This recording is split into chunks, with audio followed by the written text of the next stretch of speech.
4월 16일 화요일 새벽 예배 하나님 앞에 드리시겠습니다. 고마우신 하나님 아버지 감사합니다.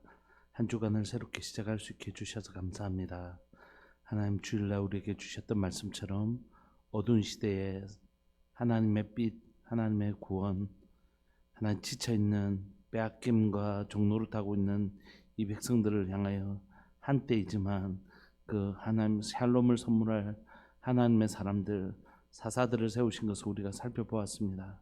사랑하는 하나님 아버지, 이 지친 시대 가운데 하나님의 구원과 하나님의 샬롬을 선물해 줄 하나님 구원의 통로, 그 어두운 시대라도 하나님께서 빛으로 사용하실 하나님 사사와 같은 사람들과 교회가 될 수 있도록 주님 도와주셔서 하나님 죄악으로 인하여 지쳐있는 이 땅을 향하여 하나님의 샬롬을 선물할 줄 아는 하나님 그런 사람, 그런 교회 되기를 소망합니다.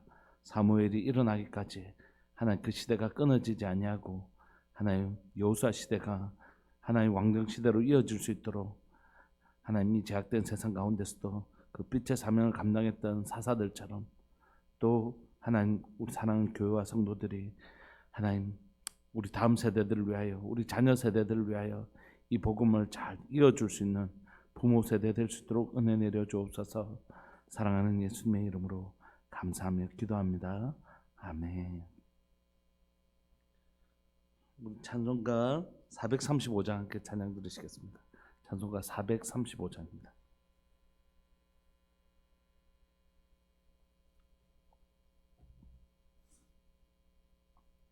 찬송가 435장.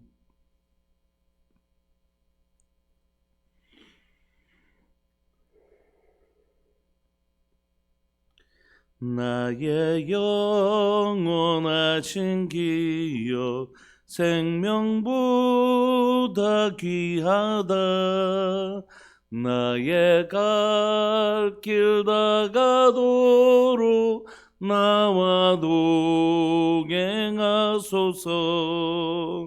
주께로 가까이 주께로 가오니 나의 갈 길 다가도록 나와 동행하소서.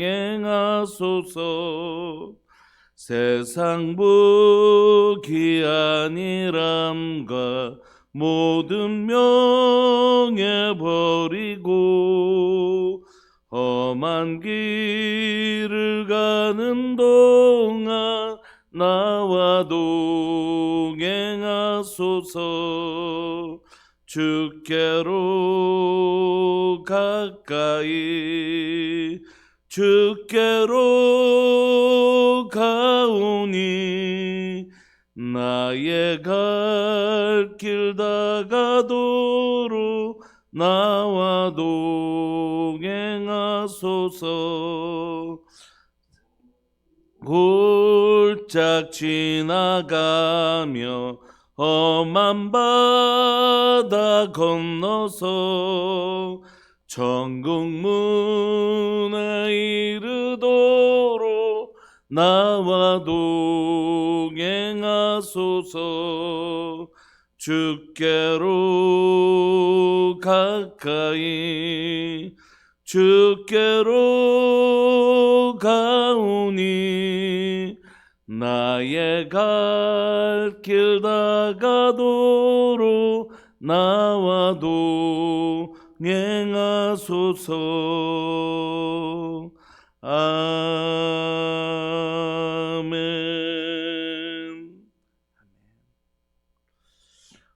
열왕기상 하나님의 말씀 열왕기상 7장 1절부터 22절까지 함께 보시겠습니다.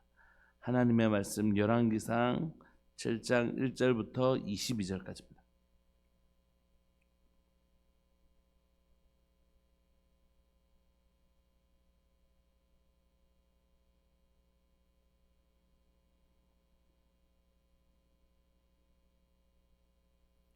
우리 한 목소리로 합독하실까요? 1절부터 22절까지 시작. 솔로몬이 자기의 왕궁을 13년 동안 건축하여 그 전부를 준공하니라. 그가 레바논 나무로 왕궁을 지었으니 길이가 100규빗이요 너비가 50규빗이요 높이가 30규빗이라 백향목 기둥이 4줄이요 기둥 위에 백향목 들보가 있으며 기둥 위에 있는 들보 45개를 백향목으로 덮었는데 들보는 한 줄에 15이요 또 창틀이 3줄로 있는데 창과 창이 3층으로 서로 마주대하였고 모든 문과 문설주를 다 큰 나무로 네모지게 만들었는데 창과 창이 3층으로 서로 마주대하였으며 또 기둥을 세워 주랑을 지었으니 길이가 50규빗이요 너비가 30규빗이며 또 기둥 앞에 한 주랑이 있고 또 그 앞에 기둥과 섬돌이 있으며 또 심판하기 위하여 보좌의 주랑 곧 재판하는 주랑을 짓고 온 마루를 백향목으로 덮었고 솔로몬이 거주할 왕궁은 그 주랑 뒤 다른 뜰에 있으니 그 양식이 동일하며 솔로몬이 또 그가 장가든 바로의 딸을 위하여 집을 지었는데 이 주랑과 같더라. 이 집들은 안팎을 모두 귀하고 다듬은 돌로 지었으니 크기대로 톱으로 켠 것이라. 그 초석에서 처마까지와 외면에서 큰 뜰에 이르기까지 다 그러하니 그 초석은 귀하고 큰 돌 곧 10규빗 되는 돌과 8규빗 되는 돌이라.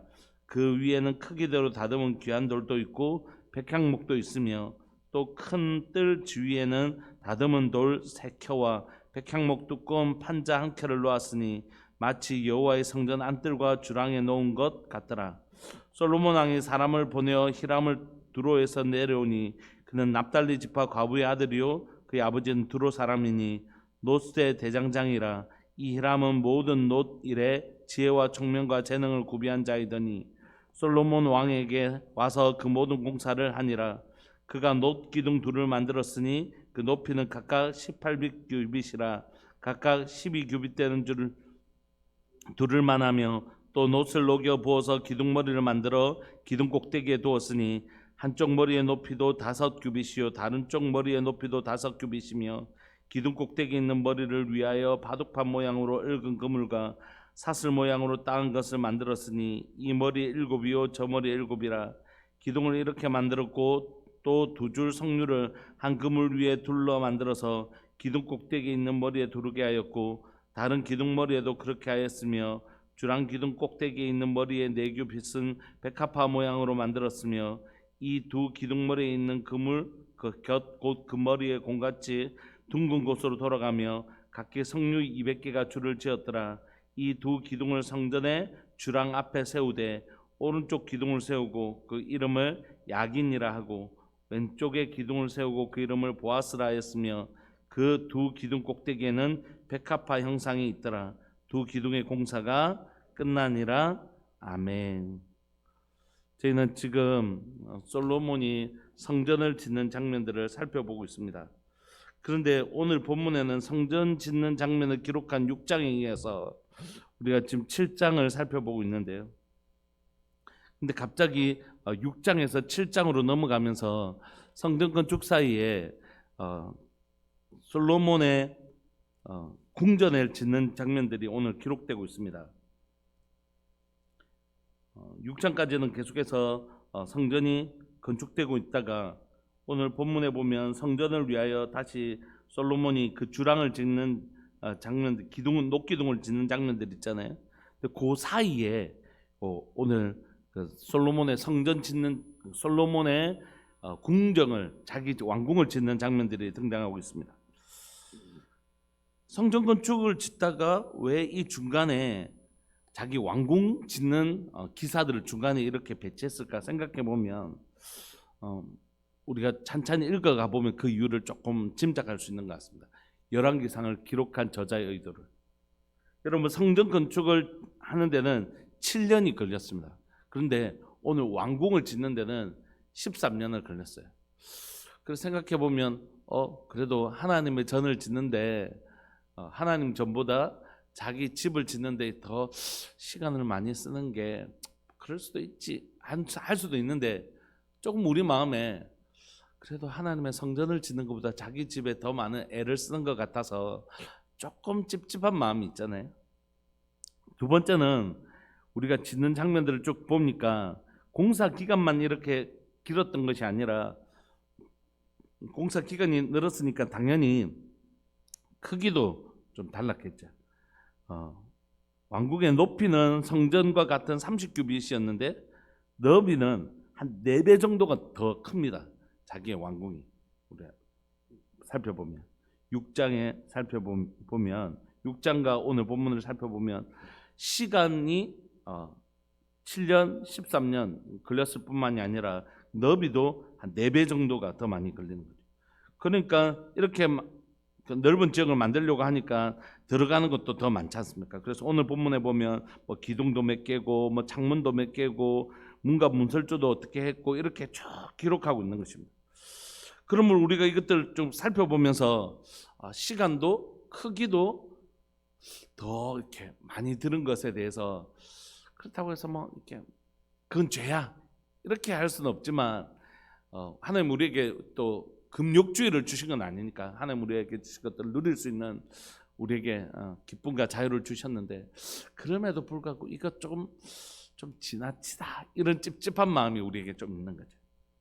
그런데 그럴 수도 있지 뭐 왕이 또 자기 왕궁을 짓는데 그럴 수도 있지 이렇게 하고 쭉 읽어 나가려고 했는데 그 중간에 뭐라고 돼 있냐면 그 애굽 왕비를 위해서도 동일하게 그렇게 짓는 장면이 있는 거예요. 그래서 우리가 그래? 하면서 우리가 좀 더 이렇게 성경 읽을 때 이렇게 개운한 마음이 지금은 왜 지금 솔로몬이 막 범죄하고 있는 이런 장면이 아니잖아요. 솔로몬이 지혜를 얻어서 성전을 짓고 있는 좀 긍정적인 본문을 읽고 있잖아요. 그런데 이 긍정적인 다 깨끗하게 그냥 하나님 앞에 온전히 헌신하고 충성하였더라 뭐 이렇게가 딱 끝나면 좋은데 그 성전을 짓는 중간에 그런 기록들이 들어와 있고 또 7년에서 13년이나 훨씬 더 자기 집을 짓는데 훨씬 더 그렇게 기록되어 있고 또 뿐만 아니라 그 이방 애굽의 그 공주를 자기 왕비로 만들었는데 그 왕비에게도 동일하게 성전과 동일한 모양으로 자기 왕궁도 자기 그 애굽의 그 왕비도 이렇게 짓는 거 보면 성전을 좀 차별화하지도 않고 이런 것들을 보면서 우리가 좀 찝찝한 마음을 느끼는 것입니다. 그리고 이 건축물들을 이렇게 쭉 보면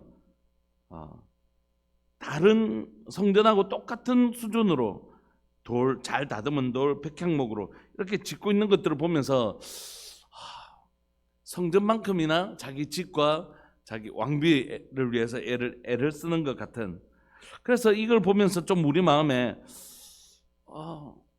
솔로몬이 성전보다 오히려 자기 집을 짓는데 또 자기 아내를 위하여 왕궁을 짓는데 이렇게 더 애를 쓰는 건 아닌가. 그래서 12절에 보시면 또 큰 뜰 주위에는 다듬은 돌 3켜와 백향목 두꺼운 판자 1켜를 놓았으니 마치 여호와의 성전 안뜰과 주랑해 놓은 것 같더라. 이렇게 해서 그 규모가 성전하고 비슷한 자기의 집과 왕비의 집이 성전 하나님의 집과 비슷한 수준으로 만들었음을 우리가 이렇게 보면서 우리 마음에 깨운치 않음을 보게 되는 것입니다. 뿐만 아니라 이들이 지은 모양들을 보면 기둥과 이렇게 막 세워진 모습을 보면 하나님이 보여주신 성막의 어떤 모습보다 이 이방 신전 같은 모습들을 이제 막 보여주는 거죠. 저 왕궁들의 모습들을 보면서.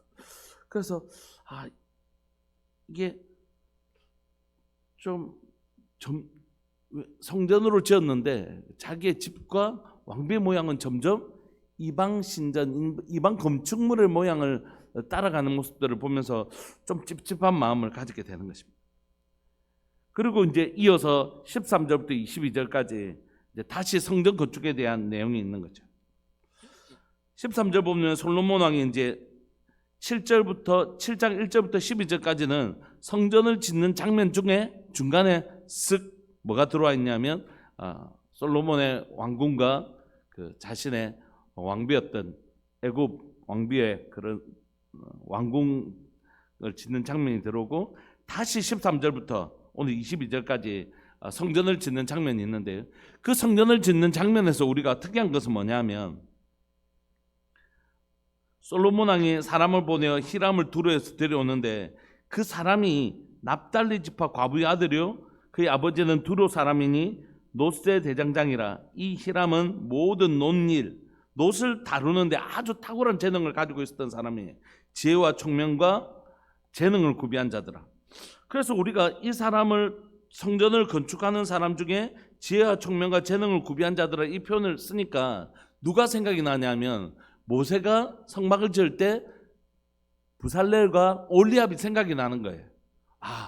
성령이 충만해서 하나님의 성전을 짓는데 탁월한 지혜와 총명과 그런 재능이 충만했던 부살렐과 올리압이 등장하면서 솔로몬 성전을 지을 때도 이 히람이라는 사람이 등장하는구나 이렇게 이해하면 참 좋은데 그 부살렐과 올리압은 하나님의 성령으로 충만했는데 오늘 본문에는 이 히람에게는 그런 표현이 없는 거예요. 물론 지혜라는 단어가 있긴 있지만 이게 과연 하나님의 지혜와 총명일까 생각해 보면 조금 찝찝한 마음이 있는 거예요. 그냥 하나님의 영이 충만해서 이 히람 사람도 지혜와 총명으로 또 그 재능으로 충만한 사람이었다 이렇게 해석할 수도 있겠지만 그러기에는 하나님의 영으로 충만했다는 표현이 없을 뿐만이 아니라 이 사람의 신분 자체가 이방인과 유대인의 어머니는 납달리 지파 사람이고 아버지는 어디인지 두로 사람이라는 거예요. 그러니까 조금 마치 솔로몬의 삶처럼 솔로몬이 지금 하나님 앞에 성전을 지으면서도 자신의 집을 더 많이 짓고 하나님 앞에 산당을 짓고 산당에서 여전히 제사하고 있고 또 애굽의 왕비를 드렸고 하나님 앞에 막 범죄하고 막 이렇게 완전히 이렇게 벗어난 건 아니지만 하나님 앞에 있는 것 같지만 뭔가 조금씩 깨운치 않은 것들이 섞여 있는 것처럼 지금 성전을 짓는 이 사람도 온전히 좀 하나님 앞에 뭐가 이런 사람이다라는 것보다는 조금 애매한 그런 느낌을 주는 사람이 등장한다는 거지. 그리고 이 사람이 만든 것도 좀 우리의 마음을 좀 시원하게 해주지 못하는 것입니다. 15절 보시면 그가 녹 기둥 둘을 만들거든요. 그 높이는 각각 18규빗, 그러니까 한 규빗이 45cm 되는데 50cm라 잡고 그러면 얼마입니까? 18규빗이면 5m에서 한 8m 정도, 한 9m 정도 되지 않습니까? 그러니까 제법 큰 높이가 되는 그런 기둥을 둘을 만드는 것입니다. 그래서 놋을 만드는 장면들을 16절, 17절, 18절, 19절, 20절 이렇게 길게 적습니다. 근데 문제는 뭐냐면 이 두 기둥을 성전의 주랑 앞에 세우고 오른쪽 기둥, 왼쪽 기둥, 그래서 오른쪽 기둥을 야긴, 왼쪽 기둥을 보아스 이렇게 하나님이 세우셨다, 그가 세우셨다, 하나님의 능력이라는 이름을 가진 야긴과 보아스를 이렇게 만들어 놓는 거예요. 그래서 우리가 흔히 뭐라고 얘기하냐면 하나님 앞에서 두 기둥과 같이 세워주십시오, 야긴과 보아스 이런 얘기 많이 하잖아요. 제가 예전에 있었던 어떤 그 청년부 이름은 결혼하기 전에 있는 청년들을 야긴, 결혼할 이제 대학 졸업해서 결혼하기 직전에 있는 청년들을 보아스 이렇게 했는데, 그럼 야긴과 보아스라는 의미가 참 좋잖아요. 하나님의 그가 세우셨다, 그의 능력이라는 의미인데, 그런데 이걸 읽으면서도 우리가 조금 깨운치 않은 면이 있는 거예요. 우리가 그냥 야긴과 보아스 하면 참 좋은 뜻이고 하나님의 능력이고 하나님 세우셨다, 참 좋은 의미인데 지금 이 녹기둥이 여러분 모세의 성막에는 있습니까? 없어요. 앞에까지 우리가 6장에까지 쭉 읽어보면 이 솔로몬의 성전은 크기만 다를 뿐이지 모세의 성막을 그대로 따라가고 있거든요. 조금 변형된 것이 있다면 다락방 정도, 그것을 준비하는 다락방이나 이런 공간들, 성전을 준비하거나 이런 준비 공간들만 첨가됐을 뿐이지 기본적인 모양은 다 모세 성막을 따라가고 있단 말이에요. 근데 이제 사람들이 들어올 때 이 안으로 들어올 수 없는 사람들이 밖에서 뭘 바라보고 있냐면 이 두 기둥을 바라보고 있는 거예요. 두 기둥 앞에 머무는 것이죠, 이 뜰에 있는 사람들은. 그러면서 와 하면서 보는 거죠. 이 기둥들을 9m짜리 기둥들을. 근데 이런 기둥들은 이게 그러니까 이 기둥은 그러니까 하나님 기뻐하지 않는 겁니다. 우상의 제물 우상의 모양을 따왔습니다. 이렇게 얘기할 수는 없는데 그렇다고 이게 모세 성막에 있는 것도 아니라는 것이에요. 그러니까 지금 이 장면은 애매하게 섞여 있는 상태. 성전을 짓다가 갑자기 솔로몬과 자신의 애굽에 있는 왕비 이렇게 좀 섞여 있는 상태. 자신은 하나님이 세우신 왕인데 아내는 애굽 왕비고 성전을 짓는다가 자기 집을 짓고 이전의 성전의 모양은 다 모세 성막과 같았는데 이 두 기둥은 따로 이렇게 기록하고 있잖아요. 그러니까 뭔가가 다 뭐냐면 섞여 있는 거예요. 섞여 있는 거. 하나님께서 신명기에 말씀하시기를 너무 많은 재물로 인하여 자신이 하나님을 의지하는 마음이 없어질까 봐 그렇게 가지지 말라고 했는데 솔로몬은 지금 점점 하나님 주신 그 부를 지혜도 주셨지만 이 모든 것을 너에게 더하시겠다는 하나님의 약속을 따라서 그가 풍요롭게 되는데 그 풍요로움이 자꾸 조금 하나님의 말씀에서 조금씩 벗어나기 시작하더라는 거죠. 이 앞에 보면 군마들을 많이 가지게 되고 이렇게 하면서 우리가 잘 아는 솔로몬이 변질되는 그런 하루아침에 이런 사람이었다 이렇게 탁 변화되는 게 아니잖아요. 점점 변질되어지는 거잖아요. 그런 모습을 우리가 보게 되는 것입니다.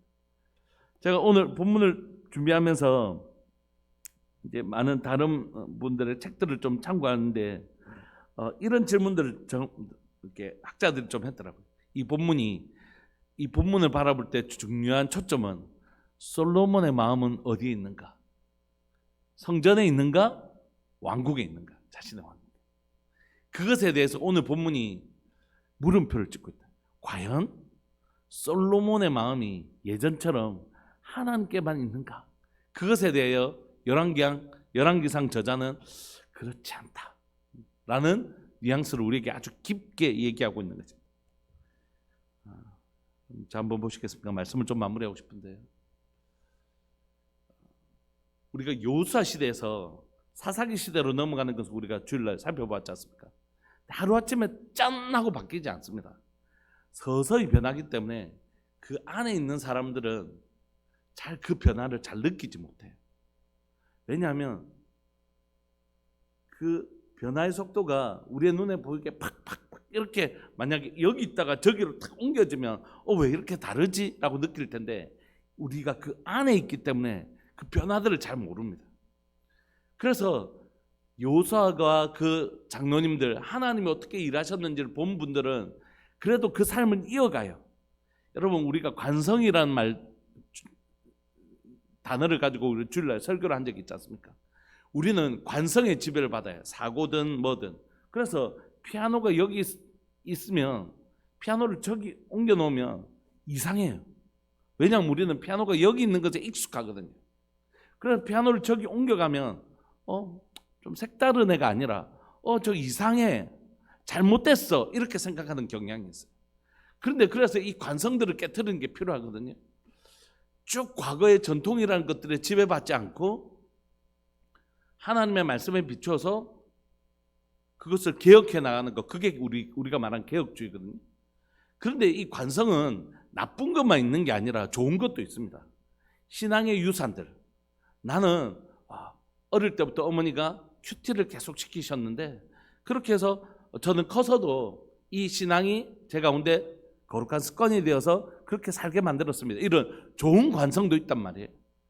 여호수아와 함께 했던 장로님들이 그렇게 하나님의 말씀대로 살았던 그분들이 하나님이 어떤 분인지 배웠던 그분들이 생존하시는 날 동안에는 이스라엘 백성들이 계속 그렇게 사는 힘이 있었단 말이에요. 그런데 그 안에 점점 어떻게 우리가 1장을 살펴봤잖아요. 사사기 1장. 점점점 타협하는 장면들 있잖아요. 다 쫓아내지는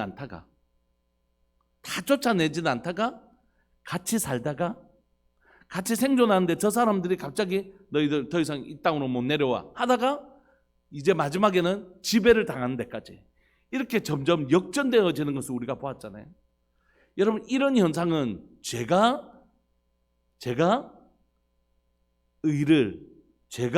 진리를 역전시키는 현상은 사사기에만 등장한 게 아니라 오늘 읽었던 이 본문에도 등장한다는 것이에요.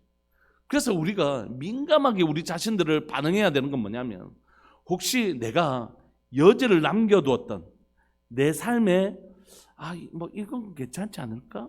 라고 해서 여지를 남겨두었던 그것들이 우리의 신앙을 점점 조금씩 갉아먹는 거예요. 그러다가 어느 순간에 보면 그게 역전되어 있는 거죠. 우리가 예전에 막 이런 과학적으로 이게 사실은 아니래요. 뭐냐면 뭐 물에다가 개구리를 넣었다가 서서히 온조하면 개구리가 그 뜨거운지 모르고, 그건 아니래요. 과학적으로는 그게 아닌데, 마치 그것처럼요. 점점점 잘못된 문화가 들어오고 있는데도 서서히 변화가 오니까 그걸 인지를 못하는 것이에요.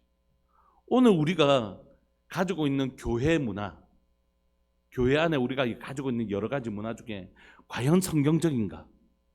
과연 그게 솔로몬이 생각했던 것처럼 오늘 내가 하는 행동이 신명기의 그 말씀에 비춰서, 이스라엘의 헌법이라고 불려지는 신명기의 말씀에 비춰서 이게 과연 옳은가? 이걸 인지하지 못하도록 서서히 타락해가는 솔로몬의 모습을 보는 것입니다. 마치 사사기 시대처럼. 그래서 사사기 시대에 타락이 임하는 것처럼 솔로몬도 점점 타락해서 결국 솔로몬 다음에 두 나라로, 북이스라엘과 남유다로 쪼개어지는 일이 생겨버리는 거죠. 여러분, 오늘 본문은 우리에게 무슨 얘기를 하고 싶어 하냐 하면, 오늘 이 시대를 살아가고 있는 우리들에게 이 본문은, 또 성령님은 우리에게 무슨 얘기하고 싶어 하실까? 그건 틀림없이 우리 안에 허용했던 죄에 대해서 살펴보기를 원하시는 거지. 뭐 이 정도는 어때? 난 지금 내 은혜가 지금 지배하고 있거든요.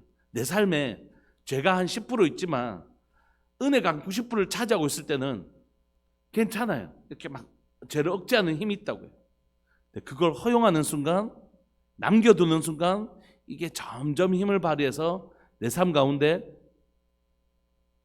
공존하는, 그러다가 역전되어지는, 그다음에 죄의 지배를 당하게 되는 형태로 전환된다는 것입니다.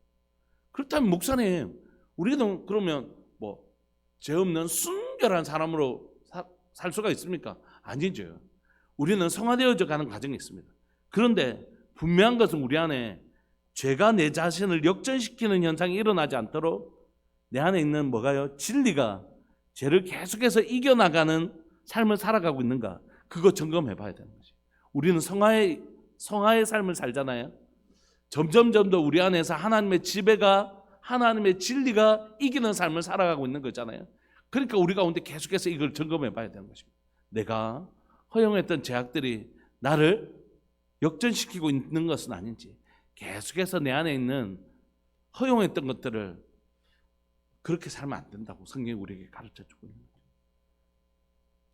아가서의 표현처럼 작은 여우가 와서 그 포도원을 헐어버리는, 처음엔 작은 여우라고 해서 뭐 저게 이 포도원을 어떻게 할 수 있겠어? 라고 할지 모르지만 그 작은 여우가 와서 포도원을 헐어버리고 그래서 무너뜨리기 시작하는 것입니다.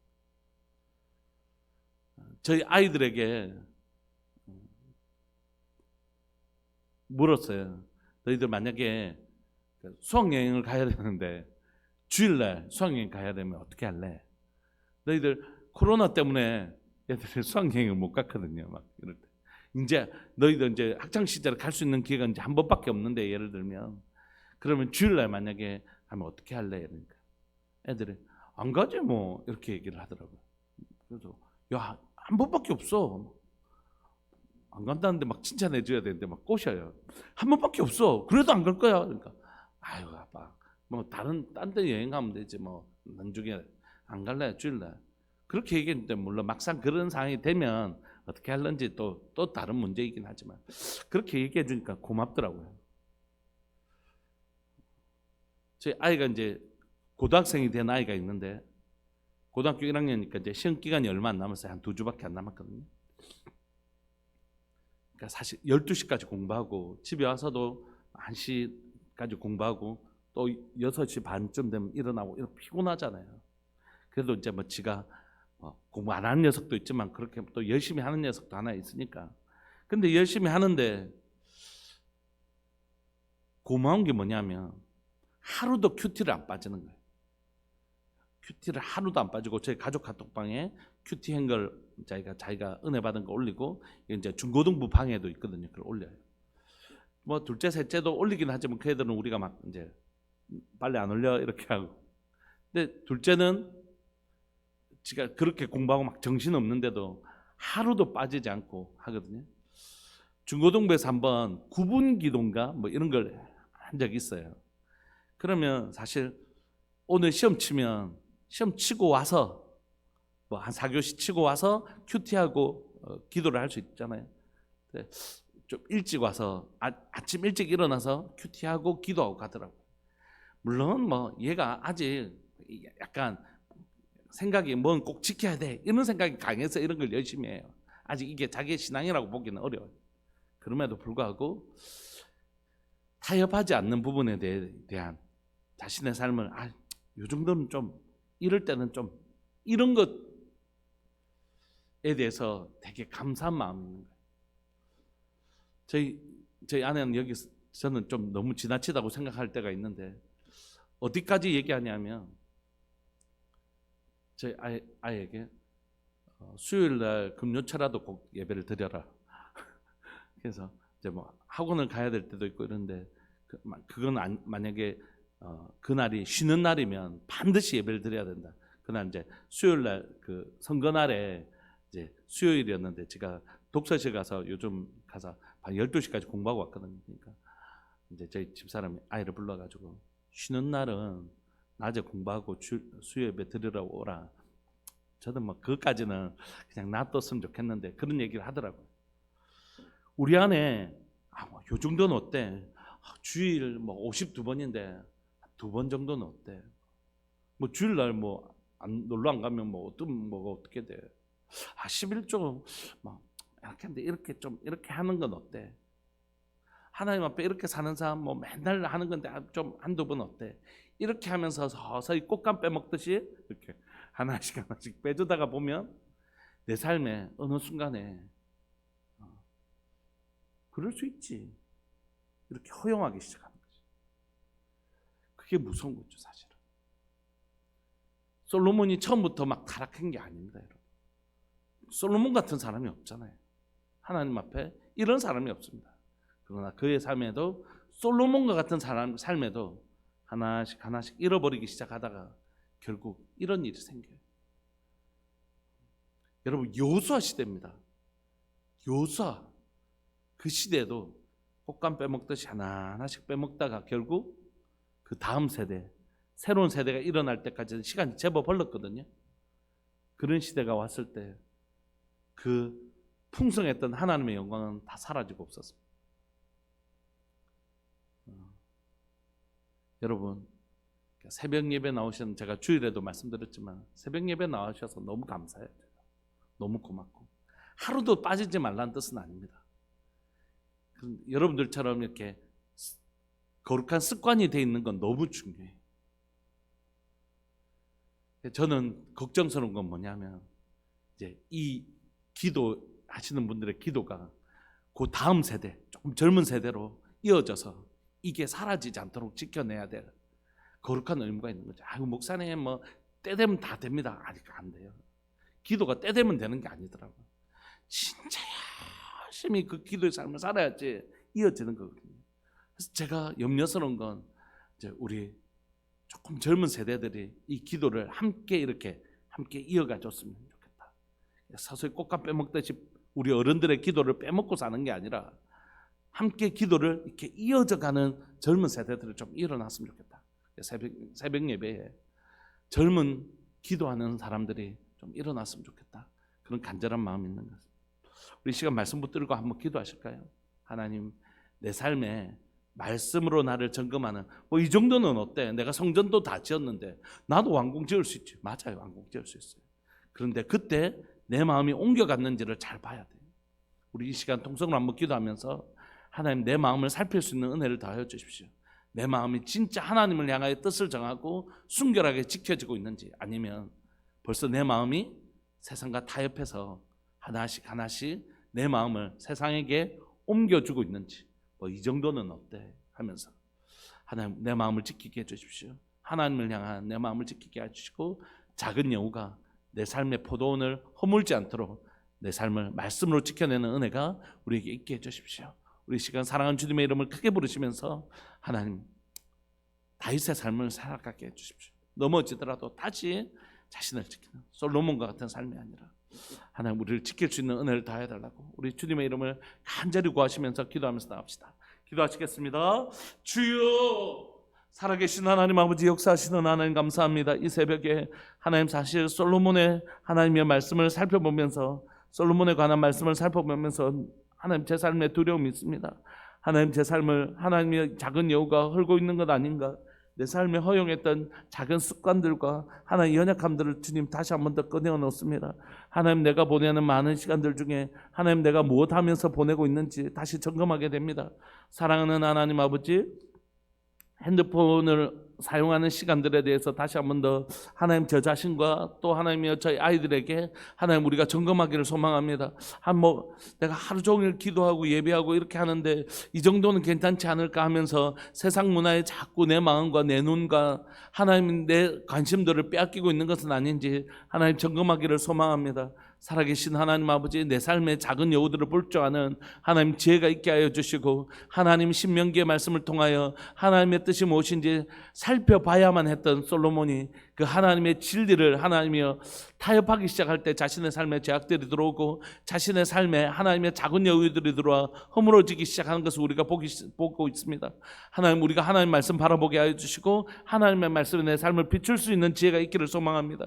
내 삶에서 무너지고 있는 것이 무엇인가, 내 마음의 정직한 태도가 하나님 말씀에서 벗어난 것이 무엇인지, 내 마음이 무엇에 빼앗기고 있는지, 내 마음이 어디로 이동하고 있는지 하나님의 점검할 수 있도록 주님 도와주옵소서. 이 정도는 어때? 이렇게 한다고 해서 내 신앙이 갑자기 빼앗기는 것도 아니고 하면서 허용했던 것들 하나님 다시 한 번 더 점검하게 하여 주시고, 두렵고 떨림으로 하나님 제 마음속에 하나님의 진리를 붙드는 은혜가 우리 가운데 있게 해주십시오. 사랑하는 우리 성도들, 살아가는 하나님 현장의 삶 가운데 하나님이여 이것 좀 어때? 그럼 어떻게 그렇게만 다 깨끗하게만 살아? 이렇게 생각하지 않게 해주시고, 은혜가 오늘도 우리를 지키시고 은혜가 죄악을 이기는 은혜의 지경이 확정되어지는 삶 살아낼 수 있도록 주님 은혜 내려 주옵소서. 작은 여우가 우리의 삶을 허물지 않도록 하나님 오늘도 우리의 삶을 지킬 줄 아는 지혜와 용기가 있을 수 있도록 은혜 내려 주옵소서. 오늘 살아가는 우리 성도들의 삶을 축복합니다. 하나님 산 위에서 기도해야지 현장을 살아가는 하나님의 여호수아가 승리한 줄 믿고 고백합니다.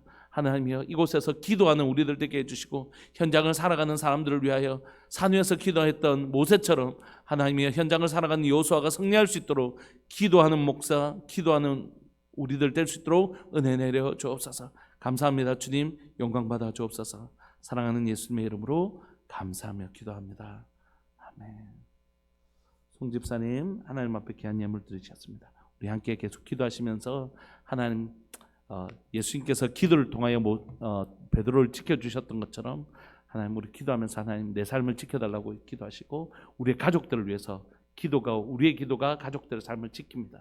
우리 함께 기도하시면서 하나님 그렇게 거룩한 삶을 지키는 하루 되게 해주십시오. 기도하면서 나갑시다. 기도하시겠습니다.